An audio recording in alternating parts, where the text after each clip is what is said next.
Doctor Sangeeta जाजी. तर आपण काय बघतो, जसं जसं वय वाढतं तसं तसं आपलं बऱ्याच जणांचं पोट वाढत जातं. काय बरं त्याचं कारण असेल?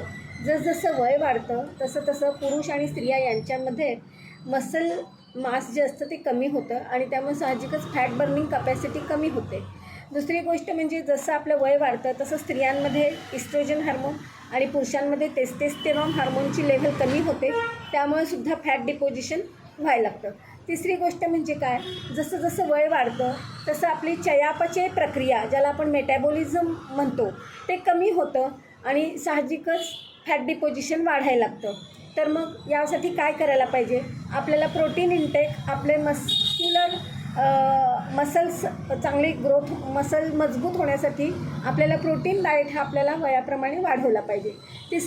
चौथी गोष्ट म्हणजे काय, तर जसं जसं वय वाढतं तसं तसं आपली झोप कमी होते आणि साहजिकच झोप कमी झाली की पुन्हा चयापचयावरती परिणाम होतो आणि अल्टरनेटिव्हली आपलं फॅट वाढत जातं.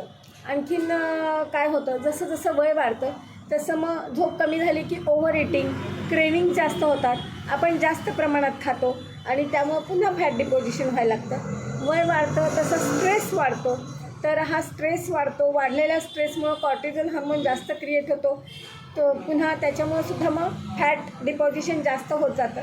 तर यासाठी आपल्याला आपली लाईफस्टाईल बदलायची आहे. प्रॉपर व्यायाम, झोप आणि प्रॉपर डाएट हे जर केलं तर निश्चितच तुमचं वाढलेल्या पोटाचा घेर हा कमी होईल. धन्यवाद.